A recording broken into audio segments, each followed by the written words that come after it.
Greetings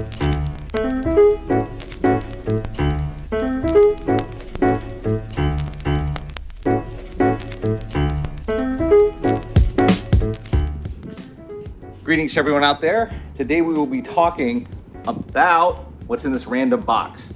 Now as you can see, this really shows how old I am because this thing is Heelys. So yeah, I pretty much haven't been relevant since early 2000s. Anyways, the topic today is that every single superhero in existence has multiple powers. I don't care who you're talking about, you have to have more than one power to have a superpower, logically. All right, so let's just look in here. All right, Thor doesn't count, it's got lightning, but again, the converse is.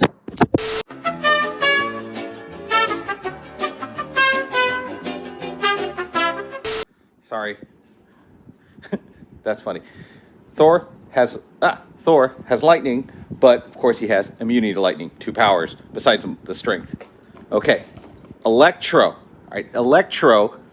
Let me see there. Okay, Electro has, as you know, electricity powers, but that also makes him immune to electricity. It also means he's got super corneas because he doesn't blow his eyes out every time he uses his powers. Here we have Jubilee. Again, sort of same thing. She has to have supervision in the sense that she doesn't get blinded by her own fireworks. However, the interesting thing about Jubilee is she wears goggles to pretty much hide her eyes from her fireworks powers, but somehow the writers seem to forget that she does that sometimes. Okay, Baron Zemo, super genius and super Nazi powers. I don't care. He's got super evil powers also, in addition to his evil genius. And the interesting thing about being an evil genius is you also not only have to have the smarts for it, you also have to have the drive. You also have to have the sort of ability to stick with your plan. That's what separates the good supervillains from the sort of run-of-the-mill jerks you meet on the street who are really smart. Bishop. Okay, Bishop reflects anything coming at him. He reflects that power back, so if you hit him with your eye beams, he can reflect that right back at you. That, of course, means he has to have invulnerable skin. Daredevil. Okay, Daredevil is a classic example of this because he's blind with a radar sense, but his other senses were heightened too, which makes him a really good gymnast. So Daredevil's really a good example of how, like, one sort of power has to lead into another. You just cannot have one single power as a superhero. Mark Spector, Moon Knight. All right, now Moon Knight, he's a little bit different just because he's kind of got these ancient Egyptian powers from a ancient Egyptian god, so he kind of like has a whole certain vibe going on with him. But sort of the side effect of that is he is a schizophrenic, so he kind of has to worry about that too while using his powers, so he doesn't lose control. Valkyrie. Okay, Valkyrie, that's just sort of your standard strength and endurance. Endurance has to come with strength. Sorry, can't be super strong and you can only do it for like 2 seconds and you're pretty much useless. Nova is pretty much Marvel's Green Lantern. That's basically it. Beast, again, if Beast was just furry, that wouldn't be a power. Beast also has super strength and super agility to go along with his powers. Again, there's probably some sad mutant out there that just turned blue and furry and is just really a normal dude who's just hanging out and is just blue and furry. But at least you get the powers of the Beast, so that's something. Now I don't know what. Oh, that's a mace. I don't know why Hercules came with a mace, but all right. So it's Hercules. Besides being a snappy dresser, he's got, Hercules is known for his strength. Oh, look at that. We'll do a little bro pose right there. That totally works. You can also dab him too. Works too. Look at that. All right. But besides also being, super strong, you have to have the super skin. You have to have the invincible skin. It sort of comes with the territory. Otherwise, he'd pretty much take damage from anything. He'd probably take damage from himself if he didn't have it. Look at that. That's awesome. A little dabbing pose there. Laura, a.k.a. X-23, young chick Wolverine. That's basically it. Oh, but she also has, like, foot claws, which aren't coming out here. And I don't know if that was in the movie or not. Aha, the classic one. Okay, this guy. All right, Cyclops. People are like, well, Cyclops has laser beams. That's only one single power, is his laser beams. But, as someone else pointed out, He also needs to have super neck strength. Why does he need super neck strength? Because his super beams knock down trees. It's not like they cut it like a laser. They physically knock down the trees. So any action needs an opposite and equal reaction. So Cyclops' neck has to be able to withstand the force of the trees. The other thing too, and this is a bit ridiculous, is sometimes the X-Men will show up and there'll be a bright flash of light and you'd see them all knocked out, but Cyclops technically would be immune to that. Again, his other superpower is he can stare probably into the sun for hours and nothing would happen to him. Again, you always need two powers, and Cyclops is the example of that. Despite having laser beams, he needs a super neck, and he needs invincibility to bright light. Sorry, not invincibility. He needs resistance to bright light. Sorry.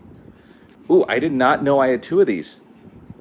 Interesting. This is just her with the skimpier outfit powers, I guess. Or her before she took on the mantle of Wolverine. Yeah, it's interesting because, like, in an alternate universe, she'd be Wolverine and Wolverine would be Wolverine. But, I kudos to Marvel for just, giving her the name Wolverine. Interesting choice. Sandman. Okay, now Sandman comes with a lot of logistical problems, if you think about it. I mean, he turns into sand, but he also changes the density of that sand, which also means he probably has the ability to evaporate water and to control the amount of moisture in his body.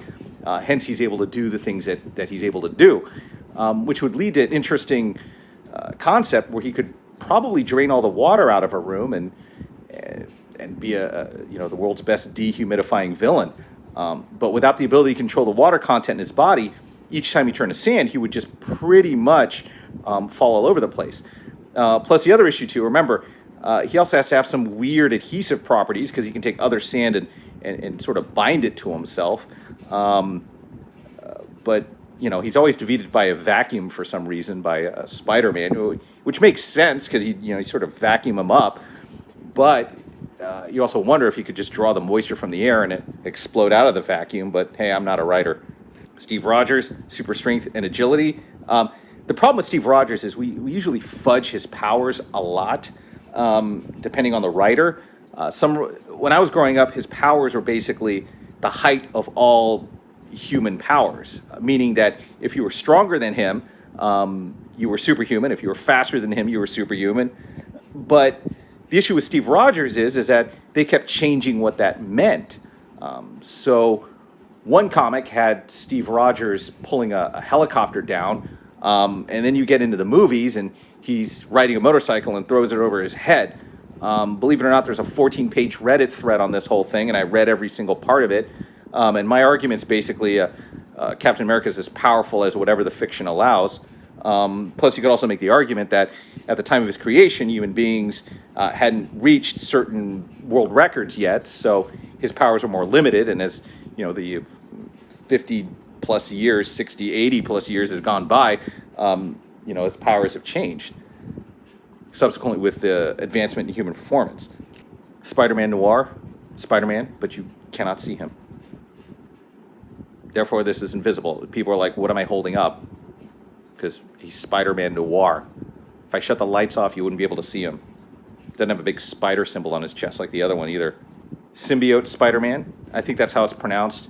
I went my whole life without knowing how symbiote was pronounced until I watched the damn Venom movie. So Absorbing Man. Absorbing Man's one of those like weird characters where people just basically make things up. Not like everything's made up to begin with, but he's sort of one of those lazy ones where you're like, oh, what if some guy absorbed everyone else's powers? Which is kind of weird because you'd think he'd just, absorb the strongest guy there is, like the Sentry, and just sort of call it a day. But I stand corrected. He doesn't really absorb powers. He absorbs the material around him. So you'd think he'd choose something. It's interesting because he always chooses stuff like metal or stone. If I were him, I'd choose something like gold and then cut my own finger off, sell it for a bunch of money, and then leave my life of crime behind. But I guess that's why, I guess that's a whole lesson, kids, is that supervillains aren't as smart as superheroes. But then again, you don't see some guy that's Absorbing Man that, some good guy that gets it and cuts his finger off and becomes a millionaire. But hey, I don't write the things. It's funny because like Absorbing Man would do that. He'd literally be the guy that could say, hey, I'd sell my right hand to be a millionaire. And he could actually do that. Maybe that's a superpower, is that he can actually answer theoretical questions or hypothetical questions that we all ask each other. Yeah, so that absorbing man. Aha, this one. Okay, now this one. First off, this is from that like other Batman series. Like everyone remembers the animated Batman series, but not that many people remember this one. And this one was kind of weird because it's, you know, I think, yeah, that's right. It's Brave and the Bold, because it has these little things on the side. Because Brave and the Bold was really weird because it was totally marketed towards kids, but it made references only 40-year-old men would get. So I don't know who their audience was. I guess it was both the kids and the adults. But their Joker is more, as you can see here, it's more, it's weird because he's supposed to be like, you know, cartoon Hanna-Barbera Joker, but that face comes across a lot creepier than sort of the other ones, and he doesn't even have a hat to negate some of this weird devil horns. But anyways, you know, his power is sort of seen as he's a super criminal, but he actually has a ton of powers. Super criminal, super chemist. He can also never die. Before you dispute me on that being a power, I'd say, look, you know, the Joker has survived things that would kill pretty much any mortal person, so there's that. And plus, DC's really had to wrestle with that, and they've sort of done that. They pretty much said, screw it, there are three of them, and that's why he lives all the time. And last but not least, because I got to go, because I've got a ton of these, here we have, oh crap, which one is this? This isn't Jack Sparrow, this is Will Turner. No, is it Will Turner? I can't remember. It's Will. But it's Orlando Bloom. So this one has Orlando Bloom powers, which is pretty much, you have a really good agent and can join successful nerd things and avoid starring in stuff that kind of goes nowhere, or stuff that people like forever, I guess. But the interesting thing about him, again, he's got to have super patience to deal with Johnny Depp all the time, and he's got to also have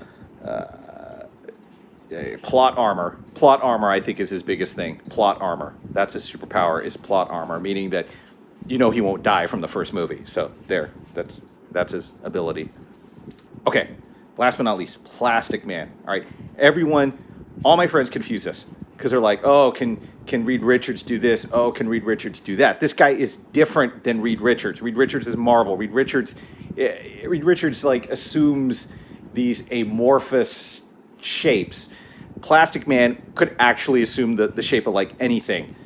He could become earbuds, and somehow he also works as earbuds too. So his powers, yes, are stretching and changing shape, but I mean, he changes shape into whatever the heck he wants, which is actually more than Mr. Fantastic. Well, I guess that's part one of whatever. Part two, I'll go through more of these things, or if you want something else, I can do that too. All right, peace.